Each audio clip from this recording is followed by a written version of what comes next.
What are your midterm rental competitors doing? What's the demand in your area? Do you have a vacancy that you just can't move along?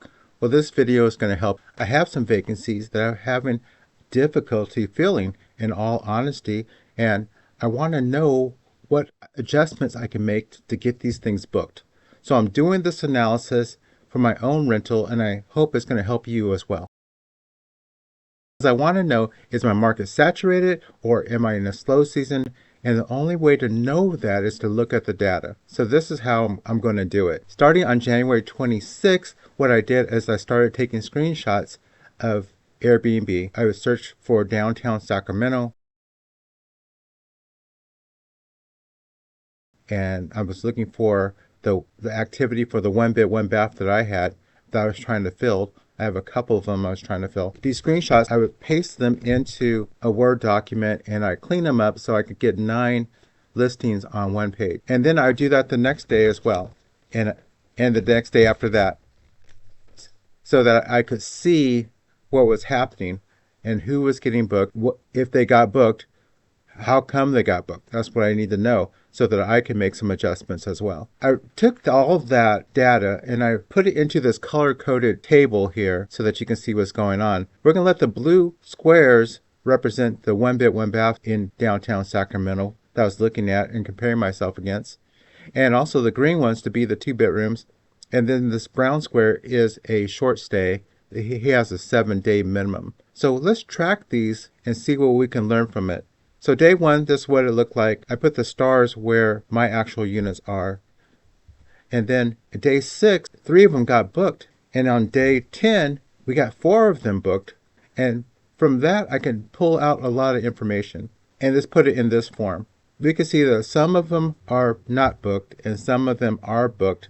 But I'm really surprised that more things didn't get booked in that 10-day period, because downtown Sacramento is a popular place. Lots of restaurants, lots of fun things to do. People really want to be in this area. So I was expecting everything to be booked. But I look at this, none of the 1 bedrooms that I was tracking got booked, including mine. And I look at the ones that did get booked are all the 2 bedrooms and the short stays. Is my market saturated? Well, looks like there's only 2 other 1 bed, 1 baths compared to my workforce rental 1 bed, 1 bath.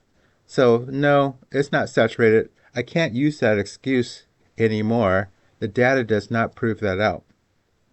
And if I look at the pricing, I see one of the 1 bedrooms is cheaper than mine and one is more expensive than mine.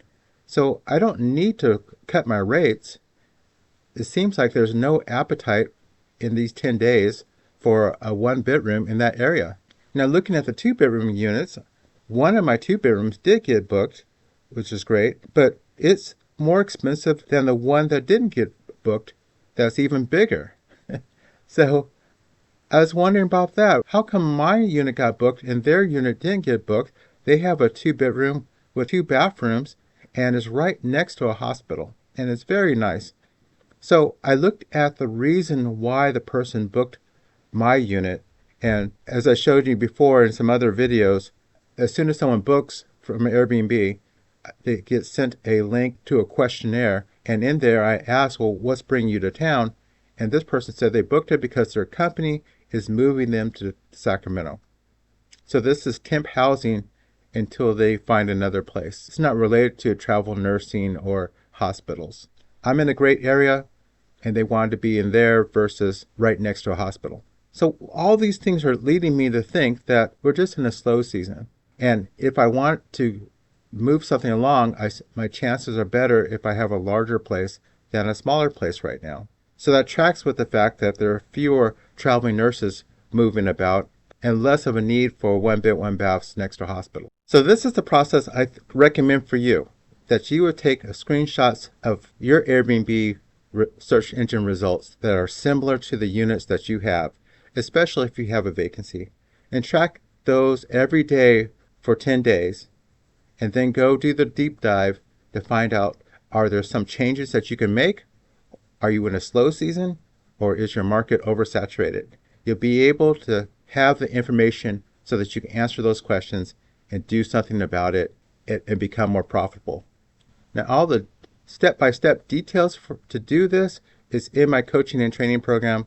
You may want to check out the link in the description if you want to learn more about that. But for now, if you're interested in creating that form that people fill out as soon as they book your Airbnb, then you want to follow this video here. It's going to show you how to do that. And I'll see you over there.